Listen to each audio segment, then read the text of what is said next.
In a village there once lived a smith called Basmus, who was in a very poor way. He was still a young man, and a strong handsome fellow to boot, but he had many little children, and there was little to be earned by his trade. He was, however, a diligent and hard working man, and when he had no work in the smithy he was out at sea fishing, or gathering wreckage on the shore. It happened one time that he had gone out to fish in good weather, all alone in a little boat, but he did not come home that day, nor the following one, so that all believed he had perished out at sea.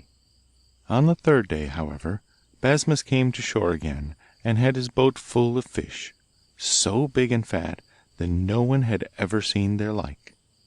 There was nothing the matter with him, and he complained neither of hunger nor of thirst. He had got into a fog, he said, and could not find land again. What he did not tell, however, was where he had been all the time. That only came out 6 years later, when people got to know that he had been caught by a mermaid out on the deep sea, and had been her guest during the 3 days that he was missing. From that time forth he went out no more to fish, nor indeed did he require to do so, for whenever he went down to the shore it never failed that some wreckage was washed up, and in it all kinds of valuable things. In those days everyone took what they found and got leave to keep it, so that the smith grew more prosperous day by day. When 7 years had passed since the smith went out to sea, it happened one morning as he stood in the smithy, mending a plough, that a handsome young lad came in to him and said, "Good day, father. My mother, the mermaid, sends her greetings, and says that she has had me for 6 years now, and you can keep me for as long." He was a strange enough boy to be 6 years old, for he looked as if he were 18, and was even bigger and stronger than lads commonly are at that age. "Will you have a bite of bread?" said the smith. "Oh yes," said Hans, for that was his name. The smith then told his wife to cut a piece of bread for him. She did so, and the boy swallowed it at one mouthful and went out again to the smithy to his father. "Have you got all you can eat?" said the smith. "No," said Hans, "that was just a little bit." The smith went into the house and took a whole loaf, which he cut into 2 slices and put butter and cheese between them, and this he gave to Hans. In a while the boy came out to the smithy again. "Well, have you got as much as you can eat?" said the smith. "No, not nearly," said Hans. "I must try to find a better place than this, for I can see that I shall never get my fill here."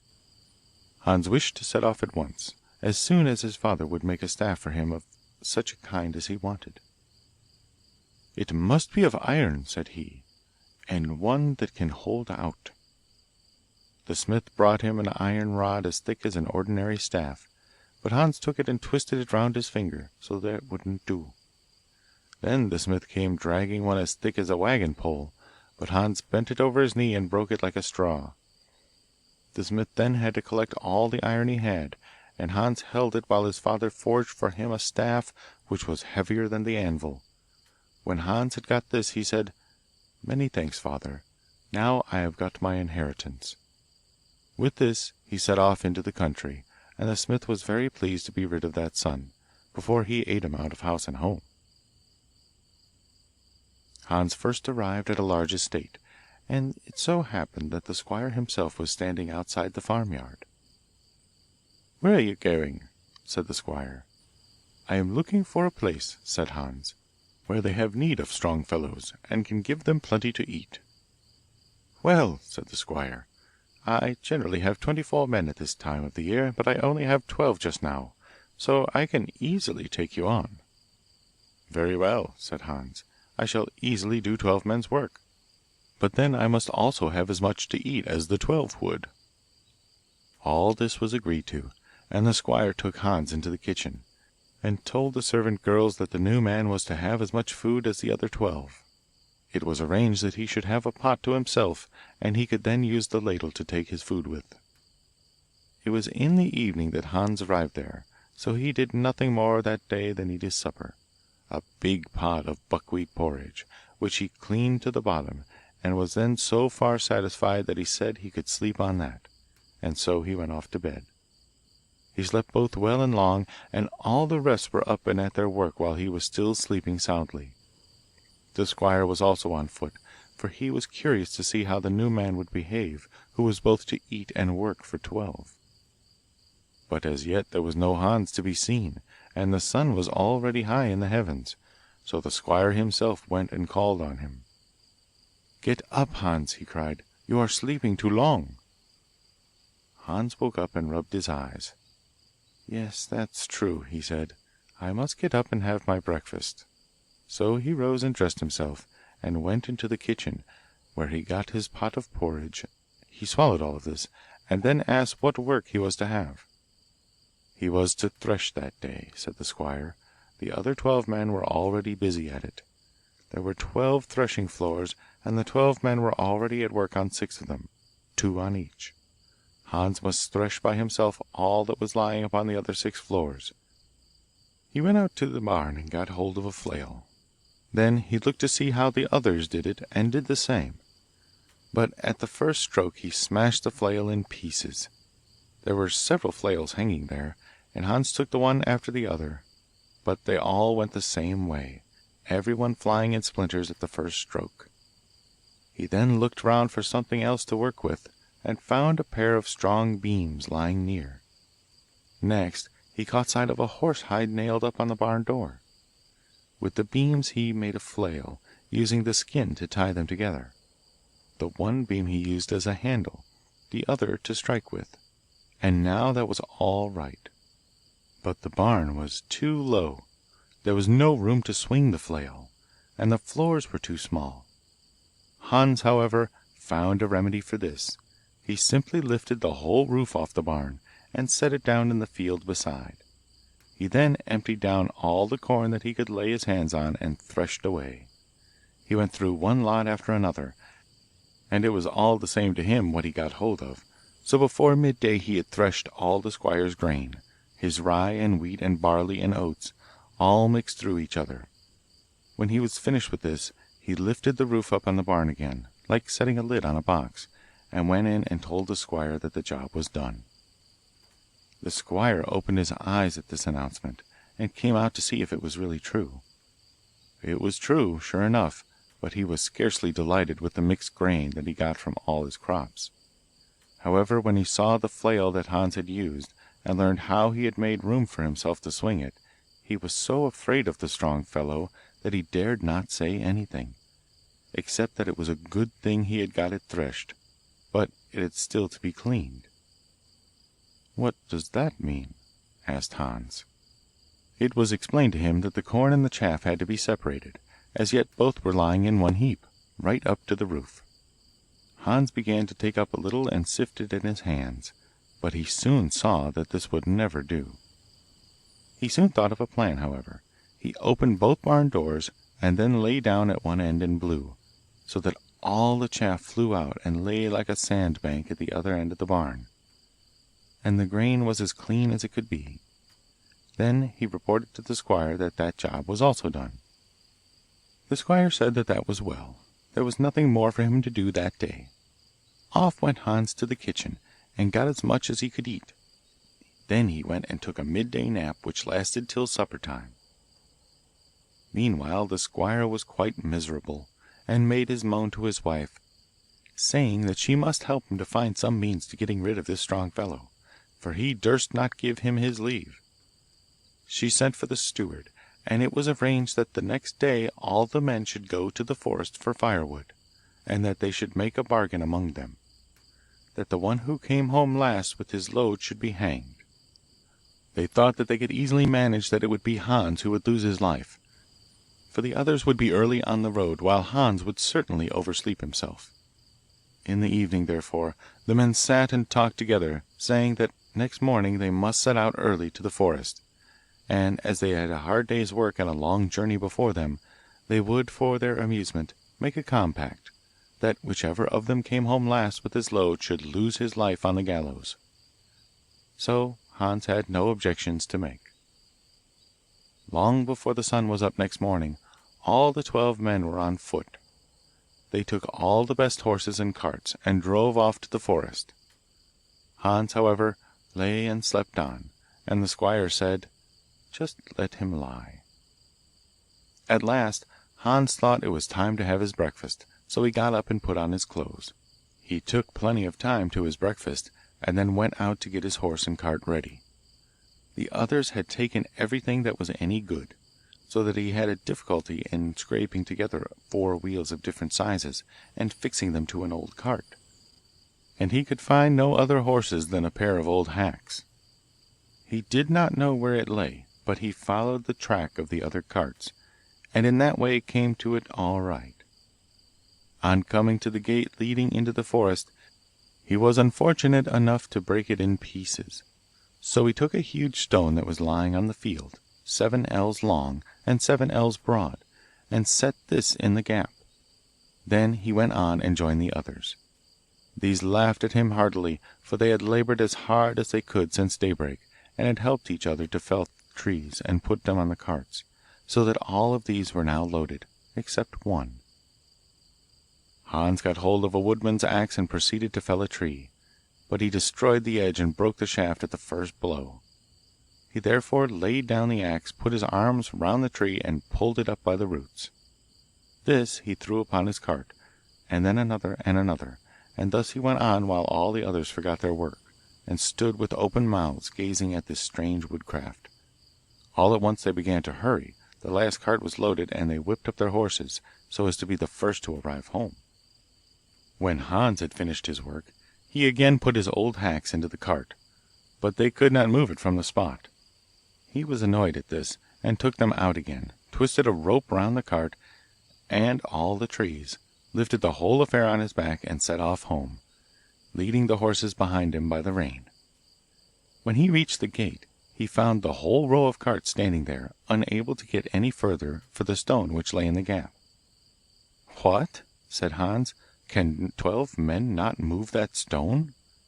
With that he lifted it and threw it out of the way, and went on with his burden on his back, and the horses behind him, and arrived at the farm long before any of the others.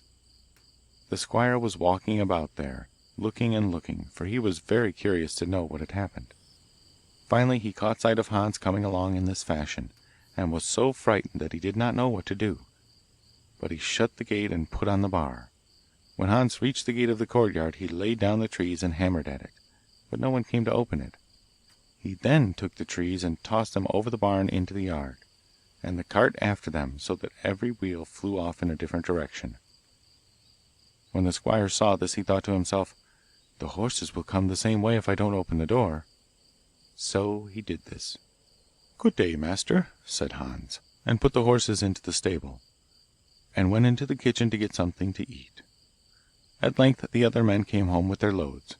When they came in, Hans said to them, 'Do you remember the bargain we made last night? Which of you is it that's going to be hanged?' 'Oh,' said they, 'that was only a joke. It didn't mean anything.' 'Oh, well, it doesn't matter,' said Hans, and there was no more about it. The squire, however, and his wife and the steward had much to say to each other about the terrible man they had got, and all were agreed that they must get rid of him in some way or other. The steward said that he would manage this all right. The next morning they were to clean the well, and they would use of that opportunity. They would get him down into the well, and then have a big millstone ready to throw down on top of him. That would settle him. After that they could just fill in the well, and then escape being at any expense for his funeral. Both the squire and his wife thought this a splendid idea, and went about rejoicing at the thought that now they would get rid of Hans. But Hans was hard to kill, as we shall see. He slept long next morning, as he always did, and finally, as he would not waken by himself, the squire had to go and call him. 'Get up, Hans, you are sleeping too long,' he cried. Hans woke up and rubbed his eyes. 'That's so,' said he. 'I shall rise and have my breakfast.' He got up then and dressed himself, while the breakfast stood waiting for him. When he had finished the whole of this, he asked what he was to do that day. He was told to help the other men to clean out the well. That was all right, and he went out and found the other men waiting for him. To this he said that they could choose whichever task they liked, either to go down into the well and fill the buckets while he pulled them up, or pull them up and he alone would go down to the bottom of the well. They answered that they would rather stay above ground, as there would be no room for so many of them down in the well. Hans therefore went down alone, and began to clean out the well. But the men had arranged how they were to act, and immediately each of them seized a stone from the heap of huge blocks and threw them down above him, thinking to kill him with these. Hans, however, gave no more heed to this than to shout up to them, to keep the hens away from the well, for they were scraping gravel down on top of him. They then saw that they could not kill him with little stones, but they had still the big one left. The whole 12 of them set to work with poles and rollers, and rolled the big millstone to the brink of the well. It was with the greatest difficulty that they got it thrown down there, and now they had no doubt that he had got all that he wanted. But the stone happened to fall so luckily that his head went right through the hole in the middle of the millstone, so that it sat round his neck like a priest's collar. At this Hans would stay down no longer. He came out of the well with the millstone round his neck, and went straight to the squire and complained that the other men were trying to make a fool of him. He would not be their priest, he said, he had too little learning for that. Saying this, he bent down his head and shook the stone off, so that it crushed one of the squire's big toes. The squire went limping in to his wife, and the steward was sent for. He was told that he must devise some plan for getting rid of this terrible person. The scheme he had devised before had been of no use, and now good counsel was scarce. "Oh no," said the steward, "there are good enough ways yet. The squire can send him this evening to fish in the Devilmoss Lake. He will never escape alive from there, for no one can go there by night for old Eric." That was a grand idea, both the squire and his wife thought, and so he limped out again to Hans, and said that he would punish his men for having tried to make a fool of him. Meanwhile Hans could do a little job where he would be free from these rascals. He should go out on the lake and fish there that night, and would then be free from all work on the following day. "All right," said Hans, "I am well content with that, but I must have something with me to eat, a baking of bread, a cask of butter, a barrel of ale, and a keg of brandy. I can't do with less than that." The squire said that he could easily get all that. So Hans got all of these tied up together, hung them over his shoulder on his good staff, and tramped away to Devilmoss Lake. There he got into his boat, rowed out upon the lake, and got everything ready to fish. As he now lay out there in the middle of the lake, and it was pretty late in the evening, he thought he would have something to eat first, before starting to work. Just as he was at his busiest with this, old Eric rose out of the lake, caught him by the cuff of the neck, whipped him out of the boat, and dragged him down to the bottom.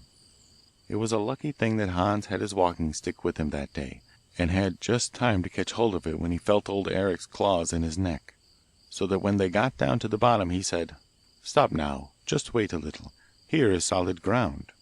With that he caught old Eric by the back of the neck with one hand, and hammered away on his back with the staff, till he beat him out as flat as a pancake. Old Eric then began to lament and howl, begging him just to let him go, and he would never come back to the lake again. "No, my good fellow," said Hans, "you won't get off until you promise to bring all the fish in the lake up to the squire's courtyard, before tomorrow morning." Old Eric eagerly promised this, if Hans would only let him go. So Hans rowed ashore, ate up the rest of his provisions, and went home to bed. Next morning, when the squire rose and opened his front door, the fish came tumbling into the porch, and the whole yard was crammed full of them. He ran in again to his wife, for he could never devise anything himself, and said to her, "What shall we do with him now? Old Eric hasn't taken him. I am certain that all the fish are out of the lake, for the yard is just filled with them." "Yes, that's a bad business," said she. "You must see if you can't get him sent to purgatory, to demand tribute." The squire therefore made his way to the men's quarters to speak to Hans, and it took him all of his time to push his way along the walls, under the eaves, on account of the fish that filled the yard. He thanked Hans for having fished so well, and said that now he had an errand for him, for which he could only give to a trusty servant, and that was to journey to Purgatory and demand 3 years' tribute, which, he said, was owing to him from that quarter. 'Willingly,' said Hans, 'but what road do I go to get there?' The squire stood and did not know what to say. He had first to go into his wife and ask her. 'Oh, what a fool you are!' said she. 'Can't you direct him straight forward south through the wood? Whether he gets there or not, we shall be quit of him.' Out goes the squire again to Hans. 'The way lies straight forward south through the wood,' said he.